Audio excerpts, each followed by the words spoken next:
It's that time I'm going to do some college football picks and predictions. We're going to be breaking down the 2026 Clemson Tigers. This team has so much pressure on them right now. I'm not saying Dabo's on the hot seat, but he's definitely feeling some pressure. People were really pissed off with the results that happened last season. Some people had Clemson winning the national championship last season. Far from it was the results. They got to get things back on track. Recruiting, transfer portal, you have to adapt. You have to use them to the highest ability, and you have the ability, the facilities to make a difference. You just got to flex your muscles there. A lot of pressure on them. He's going to have a older coaching staff here, guys that he's worked with before. Can they right the ship? Can they get Clemson first back to the top of the ACC, and then from there, get them back in the playoffs, get them back in the national championship spotlight? Dabo's been there before, a couple national championships under his belt already. He knows how to guide this team. Can he get it done this season? We're going to look at their schedule, look at the roster, try to predict the outcome. Every single game, break them all down. The games might win, lose, and what their final record might be. That's the telltale all right there. What happens with their final record? Making a bowl game, that's not enough for Clemson. These fans, you've had success the last 2 decades. The caliber's high. The expectations are high. Dabo's got to live up to it, guys. Hit that like button, subscribe to the channel, drop a comment down below. What do you think happens to Clemson this year? What do you think? What games do they win, lose? What do you think their final record is? Drop it in the comment section. I'm going to respond to every single comment. If you want to sign up for one of our member teams, check out that pinned comment down below. The Clemson Tigers, like I already mentioned, they didn't achieve the expectations last season. They were supposed to win the national championship to some people. They were at least supposed to win the ACC. The ACC championship ultimately ended up being Duke and Virginia. Clemson way down in the standings in the ACC. Miami ended up making the national championship. So there was at least 3 ACC teams that finished above Clemson. That's not okay for the Clemson trustees, for the fans. They're not used to that. They've been dominating the conference for 2 decades now. They want to get back on top. They are hungry. Dabo, he's been very hard-nosed. He wants to do it his way. The big question, does his way still even work? As of right now, the results of the last couple seasons, the results of where this team is headed, people would probably say that it hasn't shown that it is working. He has to get things back on track. He's feeling a lot of pressure from the fan base, a lot of pressure from the school, and some could say that he's running out of time. It sounds crazy. College football has changed so much. This is not the Nick Saban college football from 10 years ago. Dabo, he has to adapt in order to stay relevant, but there's so much talent on this team. Miami might be the most talented roster in the ACC. Clemson, easily number 2. The pieces are there. They can overachieve this season. Some people coming into this year with very low expectations. This team can win the ACC. Do not get that incorrect. Don't underestimate this team. The talent's there. Yes, they lost some senior pieces from last season. They lost Cade Klubnik. That's a massive loss. Veteran quarterback didn't have a very good season last year, but had a really good 2024. They're making some changes on the coaching staff. Chad Morris coming back to Clemson. Some people like that. Some people don't like that. You still have Tom Allen there, one of the better defensive minds in the country. They didn't look too good last year, but it's a very complex defense he runs. Usually, historically, they do perform better year 2. When you're looking at this offense, the guy that's probably going to be the starting quarterback as of right now, Christopher Vezina, as of right now, a very high-star, 4-star quarterback. Was it the 2023, 2024 class? He has some mobility. He's not a dual-threat quarterback, but he can extend some plays with his legs. But if he's going to beat you, he's going to beat you vertically pushing the ball down the field. Chad Morris, he's going to love to throw the ball. You're going to see a vertical offense, but everything comes down to the running game. You have to control the trenches. You have Davidson. You have David there. You have Wesco Jr., TJ Moore, Tyler Brown, Turner, Bird, Sanderson. There's still a lot of weapons. This is actually not a bad wide receiver core. But the defense has to get back to that old Brent Venables Clemson defense. If they can win on defense, they can have some success with this schedule. Let's jump right into it.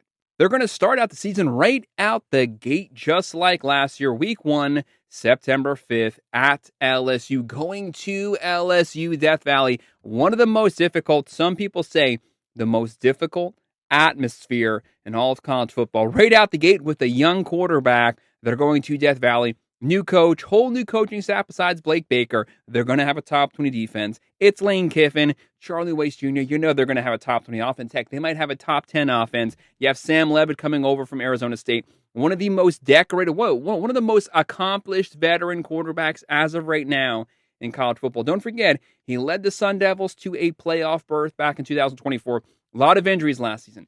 Things didn't quite pan out. He got injured at 2 different times last year. What's his injury status as of right now? Supposed to be ready for week 1. How does he adapt to that Lane Kiffin offense? You know, Lane Kiffin, no matter what, they always have great quarterback play. They have the veteran quarterback. They have Blake Baker coming back to coach that defense again. Charlie Weiss Jr. calling plays. Lane Kiffin, really good coach, really good team here.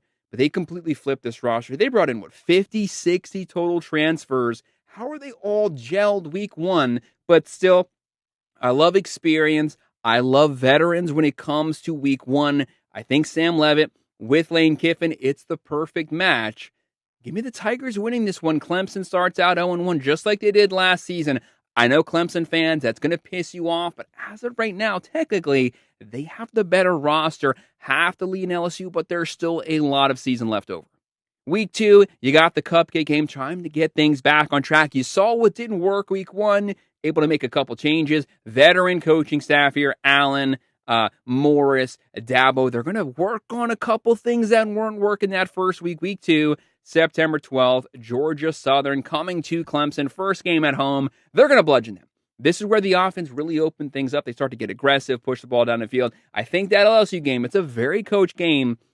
27-24, 28-24. They show they have the talent to compete with the top teams in the country because LSU preseason might be top 10, top 15. Give me Clemson winning week 2 and winning in dominating fashion.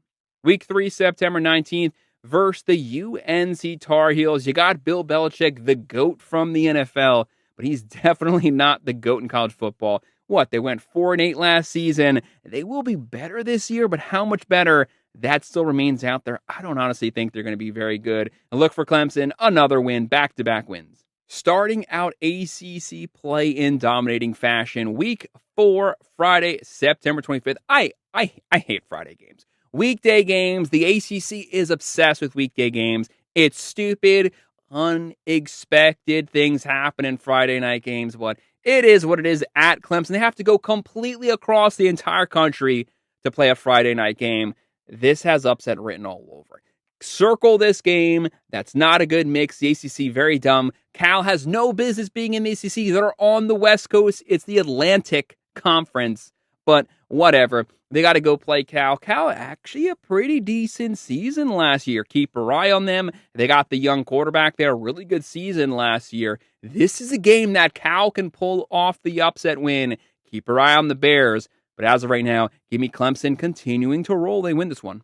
But I think it's one of those games very close. Goes down to the very end of the fourth quarter. There's going to be a 3rd and 1, 4th and 1 situation. Clemson converts. Time runs out.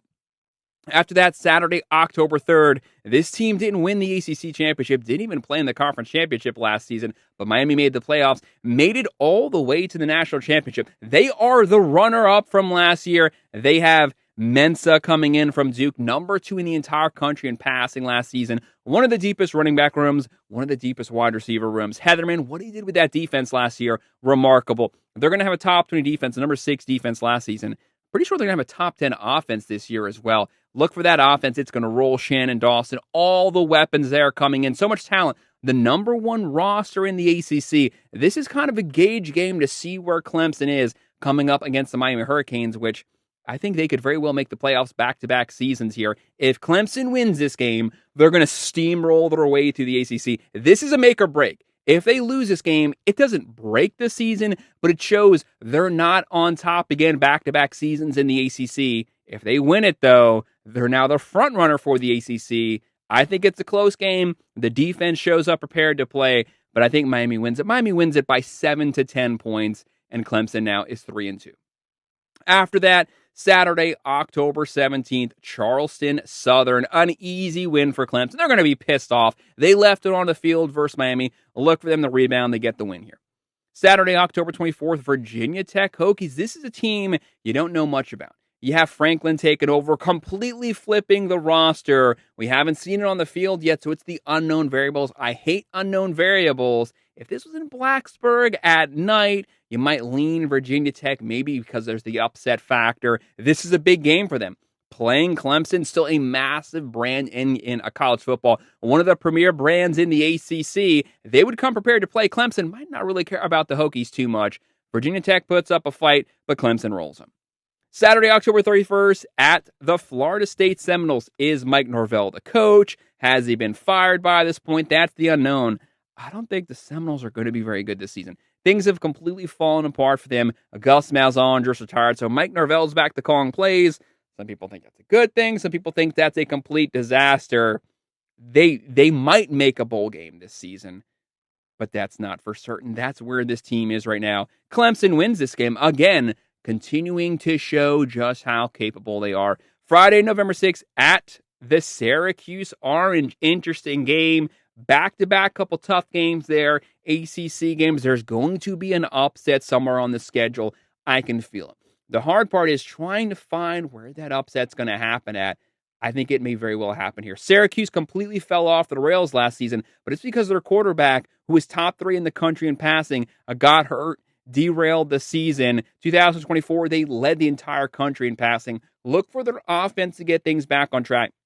Their defense, though, their defense will be a complete joke. They'll get their black spun out. Clemson will be able to score, but I honestly think going to Syracuse, I don't like it. I'm going to call it now. Call me crazy. It's perfectly fine. I have the Orange pulling off the upset at home. Syracuse wins this one. Clemson's really pissed off. Dabo's feeling the heat. He usually rebounds with a strong performance. Saturday, November 14th, the Georgia Tech Yellow Jackets. King's gone. The offense coordinator's gone. This is still going to be a tough team. Run-heavy team. Run the ball. Dominate time of possession. Control the game clock. But Clemson coming off that loss, I don't have back-to-back losses at any point this season. Clemson rebounds with a conference win. Saturday, November 21st, at Duke. If Duke had Mensa, they would be one of the favorites to at least make the ACC championship. They don't have Mensa. They have the quarterback from San Jose State. Their defense wasn't good last season. It was Mensa and that offense that got them some wins, got them actually the ACC championship. This is a team that won the ACC versus a team that was supposed to win the ACC championship last season. But Duke, I don't think they have the firepower without Mensa. Give me Clemson again winning this game. Right now, they're 8-3 going into the final game Saturday, November 28th versus the South Carolina Gamecocks. This is one of those games every single season. It could go either way. Flip a coin. That's going to be the outcome. South Carolina, so much is going to hinge on what's happening to the Gamecocks at this point of the season. Beamer could be fired. If he is fired, things went bad. He got canned. Clemson wins this game. But maybe they're still having a decent season. Maybe they're at 7-8 wins at this point. It's still a respectable season. Lenore Sellers, I was not high on him last season. I said, the guy can't accurately throw the ball. And he showed that last year. Could not accurately throw the ball. Only had, 14, 15 touchdowns. A lot of turnovers. Sloppy play. Was throwing the ball in the dirt. Overthrowing wide receivers. He has to dominate with his legs. But I'm going to ride the Gamecocks right here. Give me the Gamecocks pulling off the upset win. But again, this is one of those games we'll have to see where the Gamecocks are at this point. If they've had some momentum, Beamer's still the coach. If they fizzled out, he's not the coach. Clemson wins this game. They finish the season 9-3. If he's there, they're still having a respectable season. Clemson drops it. So to me, they're an 8-9 win team as of right now. How do the fans think about that? That'll probably piss them off, but it's actually not a bad season. Next year, 9-10 wins, getting back to the ACC championship. Slow building blocks, but Dabo, you have to stay aggressive and you have to adapt to college football. Guys, that's our breakdown. That's our prediction for the Clemson Tigers. Hit the like button. Subscribe to the channel. Drop a comment below. What games you think they win or lose? What do you think their final record is? Leave it in the comment section. I'll respond to every comment. If you want to sign up for one of our member teams, check out the pinned comment down below. And as always, thank you for watching.